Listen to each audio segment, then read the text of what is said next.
Now that we have learned about some of the applications in forensic psychology, in the criminal investigation, how to deal with people and all, and it's time to apply these knowledge into the real world, right? So, will there be any challenges for it, or is it that easy as they explain? Let's see. So, our next vibrant speaker is here. She is a renowned criminal psychologist who has honored with Indian Excellence Award and Indian Icon Award for her valuable contribution and efforts for building the nation and society. We have seen her in almost all the leading channels, giving her valuable inputs and on various issues like women empowerment, violence in society, etc., uh, irrespective of the age or gender or anything. So let's welcome Mr. Anuja Kapur, a criminal psychologist, counselor, and advocate, to speak on the topic what should be the vision and mission for the forensic science in solving the crimes in India, understanding the loopholes. I welcome you, ma'am. Yeah, thank you so much. And it's I would say it's an honor to be here because it was the call of an hour right now when we see so many of you know, the deaths which are definitely a part of understanding how a forensic science can help in criminal justice system and becomes the major aspect of the innocence of the suspect or conviction of a suspect. So forensic science is one of the factor which will allow us to understand as an advocate, because when I stand in court, I have to understand that when I'm presenting an evidence, that evidence, how crucial that evidence can be, and how crucial when we are talking about it in the court can become the most important evidence is a part of a connection to the suspect, which can become a convict or can be acquitted. So if the forensic sciences is not miscalculated or misinterpreted in such a way in the court, then it is okay. But once it is misinterpreted, why? Because during the evidences which are being picked up, that becomes a big loophole, because we have seen in various deaths, it can be a mysterious natural death, which sometimes they call it as a natural death, but it is not. It is a mysterious circumstances when a death occurs, or it is a murder, or it is, even we talk about rape. If whatever crime it is, forensic sciences is the one which is the main factor which allows us to be a part of this criminal justice system. So I thank you all for bringing me on board of National Summit and making me a part of it. Being a criminal psychologist, I'm a victimologist and an executive. I'm a founder executive board member in South Korea, representing India related to victimology and the victim rights. I'm also an advocate, as I just spoke about it. And I'm a social activist, so because I have an NGO called as Nirbhay Shakti. And I'm also an honorary special police officer to my area, which is the Northwest District of Delhi. So this allows me to speak on a collective credentials, because this is really important. So when we're talking about the collective credentials, what becomes effective is that how and what is important, that the person or the children who are coming into forensic sciences, they are the ones who should be very well versed with what they are looking into. So when we talk about the very well versed situation in this, suppose recently, now if I just I don't know, because I don't know how much you know about it, that I've also been I give theories related to deaths of the high profile. I gave theory in Sunanda Pushkar case, in Sushant case, and I have given the theory on Arushi case, Ram Rahim Gurmeet. But as we talk about Sunanda Pushkar case to start with, or if we see in Sushant, and the forensic science has really played well. And this can be seen in the court of law, why and how something which is there present at the time of the death, at surrounding the body, the evidences which were there, are there the real evidences? We have to look out for that. Or are they the planted evidences? So how do you figure it out that the real evidences and the planted evidences are a part of that person or the suspect, which we will see it in later? So what happens in India, very, very well talked about forensic sciences, and we have AIMS, we have the bodies which are here, medical, we have MCI, which talks about it. So when we look into the greater detail of this, what happens is we forget to see into the small loopholes. The loopholes are that in primary aspect of forensic sciences, we are morely concerned about understanding how and when, how and when this evidence is being present in the scene of crime, how and from where this the evidence has come. So we are actually understanding and focusing on these two questions: from how this is coming and it is here, and from where it is coming. What is required is, and what the shift needs to be done for the students of today of forensic sciences is to put a question forward from how and when to the question is, we have to figure it out from what to something who. So we have to figure it out from where, what was it, and to who it belongs to. What happens is, why I'm saying this, why this question is put up, because sometimes the evidences are being planted. They do not belong. Like I'm sitting here and I am a part of it.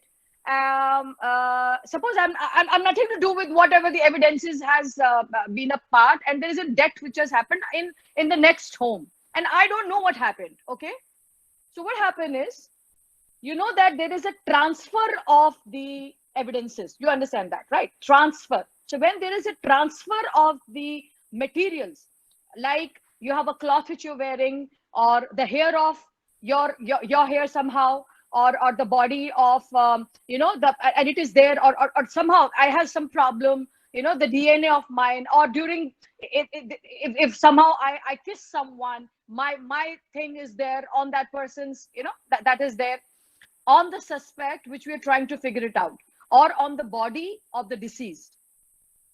This person who is being the deceased, the evidences surrounding it, somehow I am there when there is no way I should have been there. How this thing happens. So this is called as the transfer. When we talk about the gun residue, suppose there is a gun and the residue is there on my hand, and I go and I shake hands with the other person who is also, and I just met that person, and I just shake that hand. The residue from my hand is transferred to the another person. Now when this transfer happens, and the investigation is being done, and that person becomes the suspect, he has nothing to do with the scene of crime. But if a forensic expert comes and takes the hand residue of that person will be called, even if he is not, fired the gun. I was the one.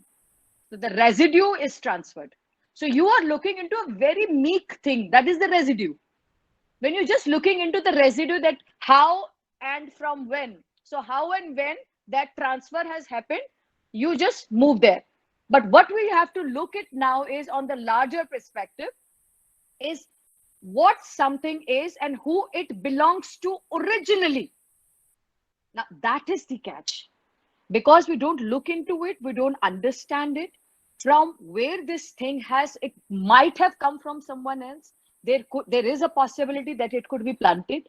There is a possibility that this deceased, which has just the person who was there, may not be a part of the scene of crime. So what we have, this is the problem which we have been facing. And then these questions come up, that was the authenticity or credibility of the forensic experts can be taken up. Because in the court, sometimes this thing does not matter. Because at that time, when the evidences are somehow been tampered with, or the evidences which are not the ones which should have been there, or which have been looked up or extended on the broader sense, this leads to the conviction of the person who is an innocent. So you also have to believe, Rajesh, that why and how forensic sciences is just not CSI. I'm sorry, you're not seeing CSI. You're not seeing FBI. Please look into these matters, because there is a lot of Netflix which has been available, OTT platforms. And what happens is the children, they just see the OTT and they get so enthusiastic about it, and they make that profession of theirs. And they said, oh, we look at the body like this, we'll touch it and we'll know things, that this person died, the time of death will be at this time, or the time of death is at that. It doesn't happen like this. It is a proper procedure when the time of death happens. Or when you look into it, if you do not know when, at what time the rigor mortis happened, or when is the we can focus on the various other points, because the death of a deceased, or the death of a deceased, or the post-mortem, before the post-mortem is being done, if there is a bite mark, suppose there is a bite mark on the body, and you take only that bite mark and you try to fix the suspect or the accused with that bite mark only, how can you put it in the court that only the bite mark on the body can help? No. So when you are a part of this system, go beyond the bite mark, go into the other evidences which are present. First of all, which is very important, is the videography. Please videograph the crime scene. Before that, the police needs to understand that these forensic experts have to talk with the professionals, they have to talk with the NGOs, have to talk with the police academic people, that you have to secure and corner off the scene of crime. It did not happen in Sushant case. It did not happen in many other cases. The scene of crime was not being secured. Or in Arushi case, why in the end this we can see that the Mr. Talwar is outside on the circumstantial evidences. So what is required is that you have to understand that the scene of crime, Mira, you have to close your mic. Someone has to close their mics. Yeah. So what happens is that when you are not securing the scene of crime, you are tampering with the evidences. And evidences means that the other person who, it can be footfall, a major footfall can destroy all the evidences. So in India, what first is required is, even it is a suicide, even if it is a suicide or it is a homicide or a murder.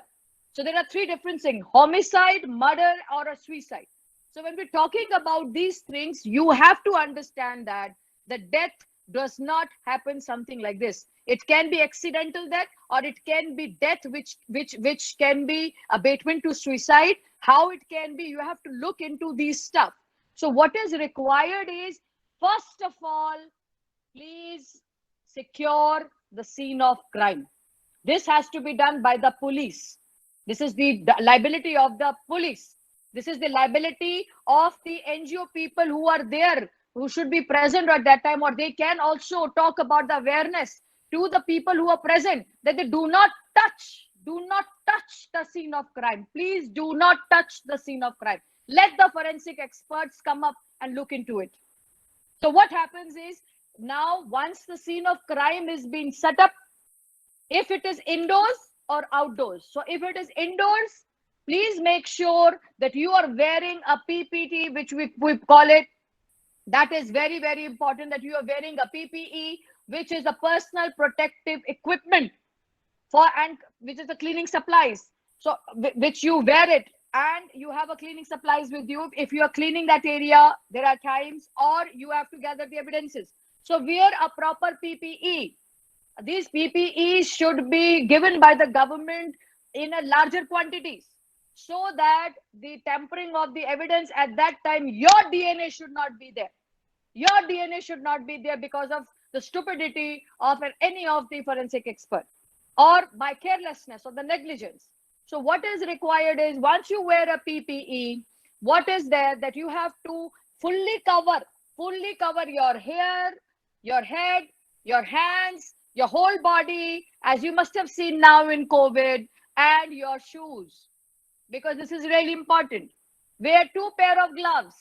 Two pair of gloves, wear it. Why? Because if you're picking up an evidence, and where you just picked up an evidence, and once you are picking up, and that is a little messy, so you can always take one pair of glove out and put it in that ziploc. Then you have a second pair which is already there on your hand, so that we don't, because otherwise you're tampering the evidences.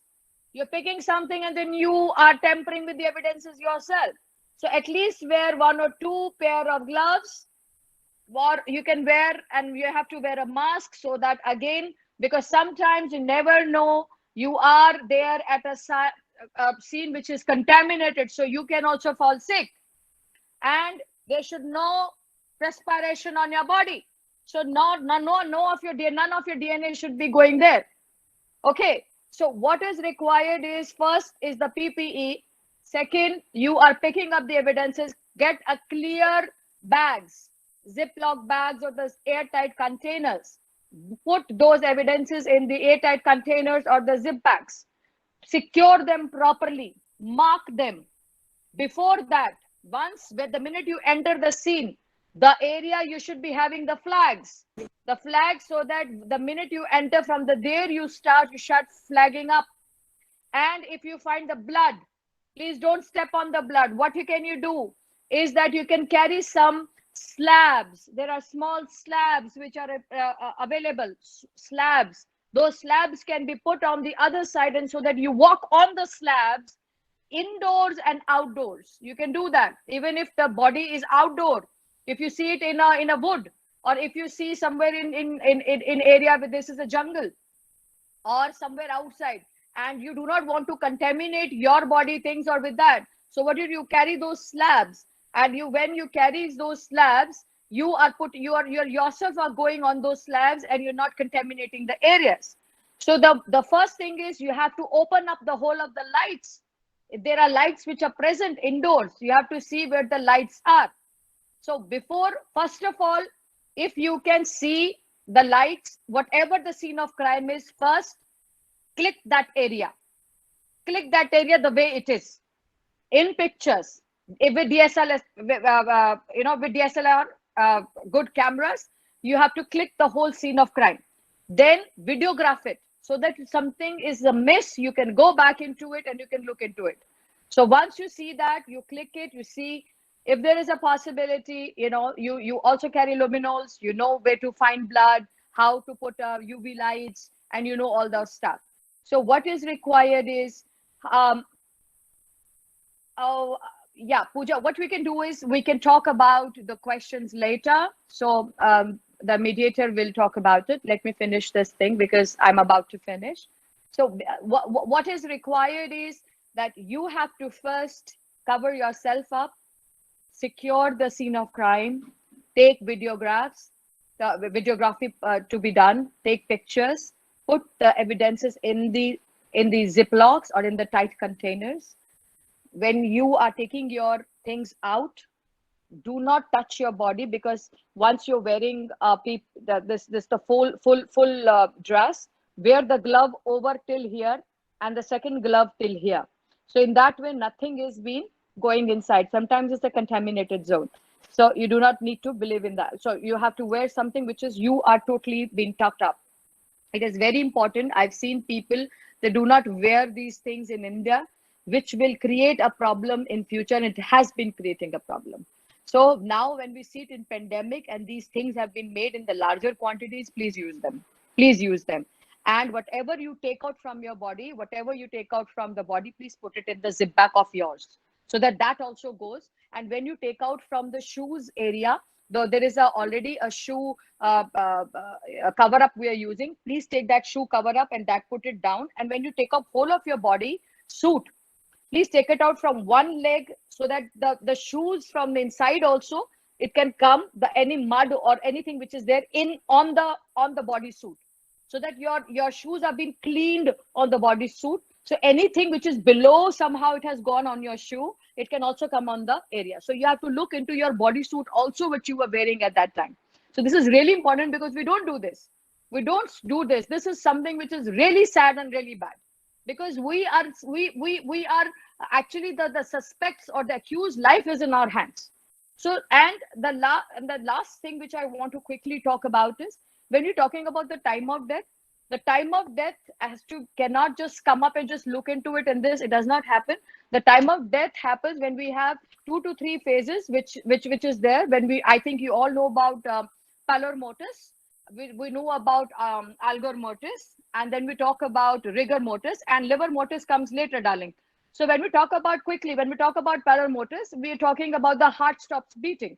So when the heart stops beating and the pale body which you look. So that happens in 15-30 minutes at the time of the death. 15-30 minutes, the paleness of the, because the body, the heart stops beating, the nervous system shut down. This is the time when you're talking about the time of death and things are happening. So when we talk about algor mortis, we're talking about the constant internal body temperature, which is the temperature of the body, which has been from inside to outside, from internal to external body temperatures. And we have a 37 °F, temperature, which we are really looking into. So when we're talking about the average temperature, that is really important. Oh, sorry, 37 °C.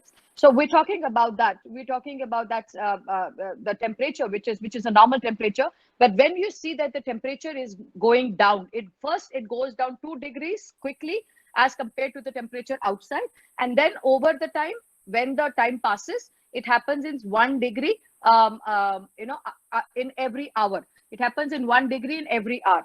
So what is required is that at every hour when the thing is happening, so it means that the temperature, you have to look into the body, and you know how, when you put a thermometer into the areas, and you will know that if it is happening in 1 hour and the temperature outside is happening in 1 hour, the temperature is moving inside and the equilibrium is not constant. So you will know that the time of death is there. And usually what happens is that the decrease of the body temperature will be 2 degrees from the outside temperature. So it is also important. The limitation is what is the temperature outside the body, and whether the person was wearing the clothes or not. Now, this will also define what is the temperature of the body outside and inside. So that is when we talk about algor. And when we talk about rigor, you also know that rigor is the most important thing. So what happened in the rigor mortis, when your college has a stiff death, and that is when we talk about that before rigor mortis, all the muscles are relaxed, okay, and we call it a primary flaccidity. So when the all muscles are relaxed, and those muscles, when they are relaxed after the death, and they are in the relaxed form. So what is that? The your eyes, your fingers, and your toes. These are the first thing which we always see, because that's the time when the rigor mortis is the areas where it affects first, and it releases first, it relaxes first. So you have to look into this area. So when we talk about primary flaccidity, that is that the brain activity decreases. It really decreases the activity of the blood and the nervous system. So what happens? The muscle, it starts contracting. So when the muscle starts contracting, and in the first hour, in that first period, the urine comes out and the gas comes out. So that is the time when the primary flaccidity is happening. The urine and the gas comes out. It happens in the 1 or 2 hours of the death. So when the 1 or 2 hours of the death, you will first see is the urine and the gas. And when after primary flaccidity, the rigor mortis starts. And when the rigor mortis starts, what happens is that our own body starts eating our own metabolism. So, the enzymes start eating our own body. So decomposition starts. So then that is you call it an autolysis. So when you're eating your own body, the body's been eating up. I know, I think I have to, it's 12:35. That's why I wanted to take a longer period. See, I'm not able to finish right now, but I think you guys know that the time of death is very important. Post-mortem, time of death is really important, has to be done. And during the post-mortem, please look into toxicology also. That is also very important. The last food which you had, with the deceased had, the last food, for how many hours, that is when we talk about the liver. So what is the last food the person has taken, at what time, and how it has been done. This is the whole thing. And please, when you are giving it in the court, when it is for the criminal justice system, when you're talking about it, please don't stick only to one evidence. Don't stick only to one evidence. Try to look into the other evidences of the body or the areas which are nearer to it, so that you are able to put the right person, the right suspect behind the bars. I'm so sorry, I have less time. So I take this thing off, and thank you very much. And maybe in questions, I might be able to answer something. Over to you guys. Thank you, ma'am. Thank you so much. So that was really an enlightening speech, because your talk has made us think a lot about the real investigation, how it should be, and how one should improve their abilities to think clearly and properly, rather than what's being present in front of them during the investigation. Yeah. Also, the importance of being the barricading the crime scene without contaminating the things, Yes. Yes. and I think like your knowledge and experience in the legal system and the human psychology has helped our participants learn a lot more. And we are so sorry that because of this time limit, like we want to learn more about these things from you. And And thank you so much. I'm listening to, I'm just seeing all the audience, beautiful audience. Oh my God, we have 147. Thank you so much, Jazz Foundation. I'm actually reading you all. Thank you so much. I wish I could speak more. yes, And yes, maybe next time I'm going to speak more on this, so that I can tell you how you should be connected with me, because as a lawyer also, I'm going to tell you why the forensic experts fail in the criminal justice system. What yes, happens sometimes, that the things, when the evidences which are being not appropriate are not being used in the court of law, and how the suspect is scot free. So it is really important that you should be understanding, and how the victim also plays a role. It's a big and a larger nexus when we're talking about outside the victimology and the criminology. It is about the justice we are talking about, and justice is not possible if we, all of us as a team, does not work. yeah, that's true, ma'am. So we are so honored to call you, especially. So, and if you have time, can you pick one or two questions from the chat box? Please do. Yes. That is why I closed it up, so that I can pick questions.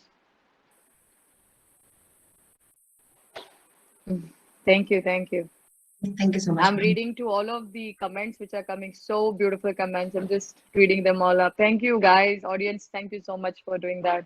You loved it. This is the best I could have given you in 15-20 minutes. It's like a TED talk. Ma'am, can you talk about Sushant case? Well, I don't know. You have to talk to your moderator. Do you want me to talk about it right now? Do you think we have that much of time? Because when Uh, I start, it will become very yeah, passionate for me. It is going yes, to be very it's a passionate. huge Okay. topic. So, It's a big topic, and I am fighting already on the front. Not as a lawyer, but as a social activist. I'm sitting with Republic Bharat many times as a social activist and as a criminologist with Arnab Goswami, and I've spoken up on various details which I feel were not right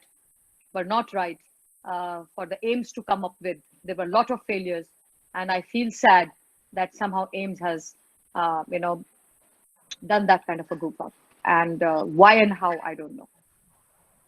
So yes, you all know, and you must have known the reports.